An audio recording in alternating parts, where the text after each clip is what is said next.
want to say thank you. Really appreciate it. It's been we've been working to get an interview like this because yeah, we just really want to kind of get stories out there. So I just want to take the time to say thank you off the bat. You're welcome.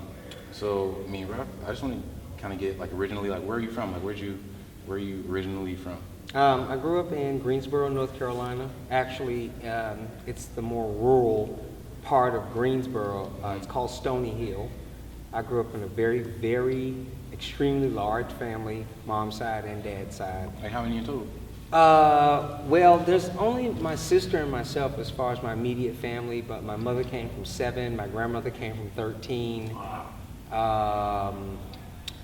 My grandmother had sisters that had more than 15 plus kids. My father's side, there was 5. His mother came from about 7 or 8, 9. Wow. So I have a lot of cousins. Yeah, I have a that's family a lot. full of cousins. Oh, And we were all in church, both sides of the family. Grew up in church, you know. Yeah, that's a lot like mine. I grew up with 10 people in the house. It's not as much as yours, but I grew up with 10 people in the house. I grew up on a hog farm. Yeah, I definitely grew up on a hog farm. Yeah, so when did you come to LA and like what made you come to LA? I came to LA in 2001. Basically, I guess the long and the short of it is I was running from the law. You know, I had been on the East Coast all my life, moved to Atlanta, messed up in Atlanta, then moved to Jacksonville, Florida, messed up in Jacksonville, Florida.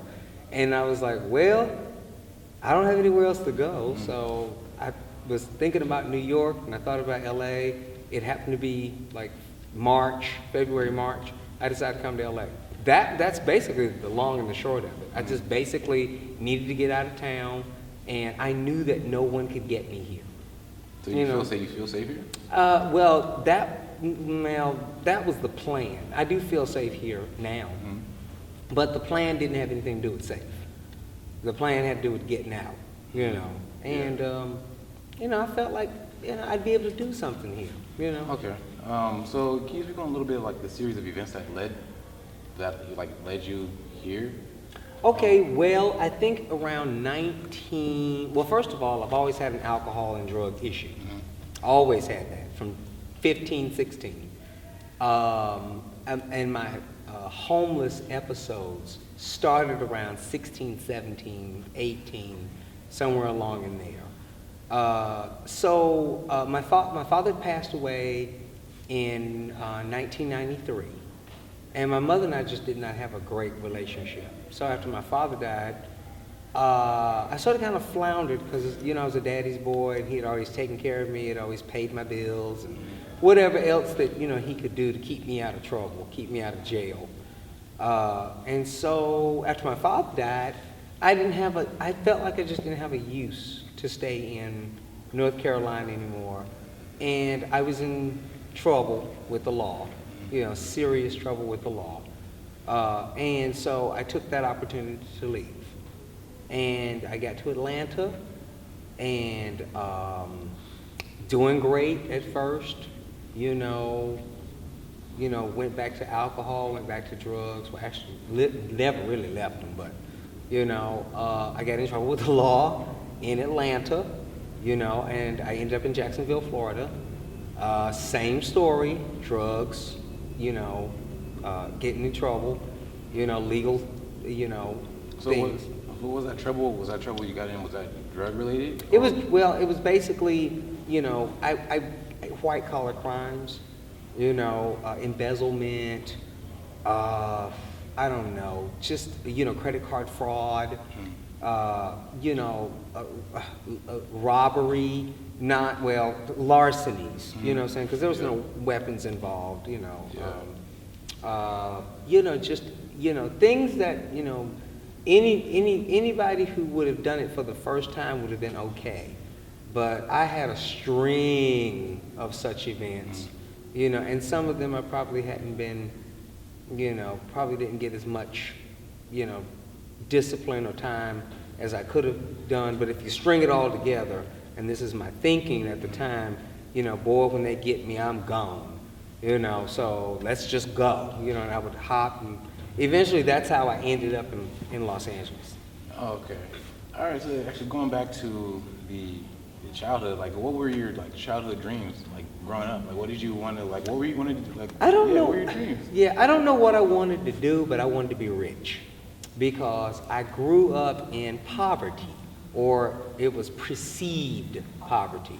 You know, my father was, you know, white, a blue collar worker, and I had grown up in a very, very large family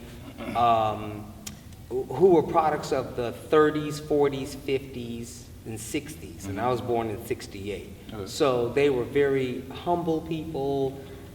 They were basically laborers, you know, not that they didn't have nice things, but they were very simple, you know, people, and I didn't like that. You know, I don't know where I got the notion from, but I just felt like we were poor, you know, and sometimes, you know, I would hear that we weren't rich. Yeah. So, you know, the opposite of that is poor. And I didn't know what I wanted to be in life. You know, I just didn't want to be that.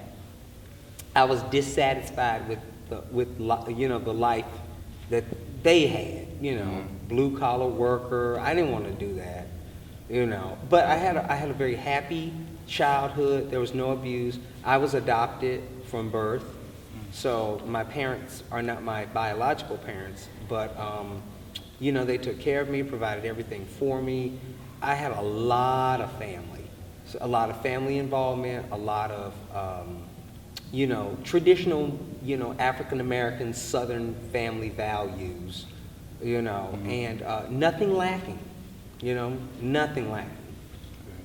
So like when, like at what point, like after your father passed away, did you like realize that you're on your own and you have to kind of just make like to live on your own? Right after the funeral, as a matter of fact. All of the pomp of the funeral was over and done with, and so it just ended up being my mother, my sister, and myself at my mother's house. And, you know, she said, well, that's it. You can go now. You know, and that's, I guess, when it dawned on me. You know, and the prevailing thought that I had was she couldn't wait for my father to die to get rid of me, could she? You know, and that's the long and the short of it. And I carried that anger for a while, and I don't think we spoke maybe for about 3 or 4 weeks, you know, after that. And then, you know, they got into a lot of financial trouble, and they needed me and my income to, you know, sort of kind of help them out. And I moved back into the house. I think that lasted a couple of months, you know, 4 or 5 months. You know, it just was horrible. First of all, you know, I was drinking, you know, and my mother did not care for who I chose to hang around with because, you know, I bar none, you know, any ethnicity, any sexual orientation, you know, it didn't matter to me. They're all my friends. And she didn't care too much for that because she's very conservative, you know, and, you know, that was the last time, well, I didn't leave, I was put out.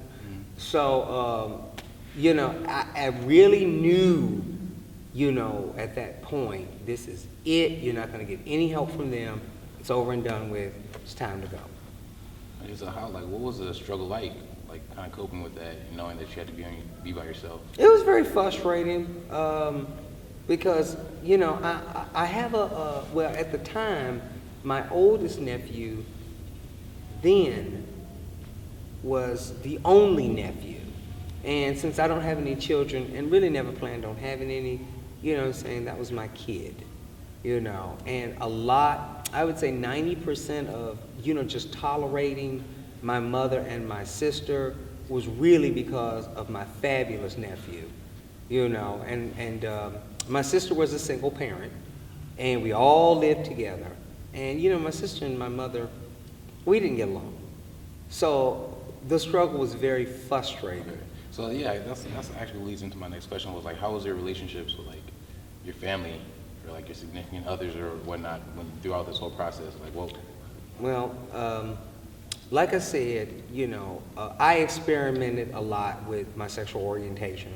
So my orientation is whatever, whatever, and, like I said, my mother's very conservative, what I'm saying? She's a good little Baptist woman, and she's not gonna have all that. Add to that drinking, add to that, whatever else that I was doing that she didn't even know about. People calling at all hours of the night, folks coming by to get me, looking really, really strange to her. And, I don't really care how much support I was giving to that household. She's just, saying, you're just not gonna do that, And it was frustrating because I'm an adult. Not only am I an adult, but I'm an adult that is contributing a significant portion to maintaining this household, And, I suppose I was a little out of hand, but I felt like it was my right. So, but eventually all that, was for naught, and, we decided, it's best to part ways. Okay, so then after you decided that, like, how long were you then, I guess, experienced, like, homeless, for lack of a better term? Okay, so yeah, I was house to house, couch to couch, situation to situation, probably for the better part of 2 years. I could get a job, I could hold on to the job for a while, and then something would catch up with me. Either the drinking or the drugs would catch up with me and eventually wear out my welcome in this place, and, I would go to another situation, living situation, couch, house, bedroom, and it's just a pattern of, getting the job, moving in with somebody, paying the bills for a while, going on one with drinking, partying, and things like that, losing the job, not paying the rent, you gotta go, what I'm saying? I would go to another couch, to another situation, get the job, work for a while, lose the job, what I'm saying? That happened for about 2 years. Okay, and so you said, like, stuff would catch up with you. You said the drugs and alcohol. Mm-hmm. So, like, what kind of led you to, like, experiment with the drugs and alcohol in the first place? Well, a lot of it was just simply being dissatisfied with what was going on with me at the time, because the presentation that I was given was life is about hard work, life is about humility, life is about basically it just didn't sound very appealing. And then here's this other set of folks that I see that, of course, I'm told don't be like them, but they look like they're having a fabulous time, and alcohol was a part of that. What I'm saying? So I really wanted to join in with that. So, I suppose when I first started drinking, well, okay, I'll take that back. I've never been a social drinker. Social drinking to me was just being dead drunk.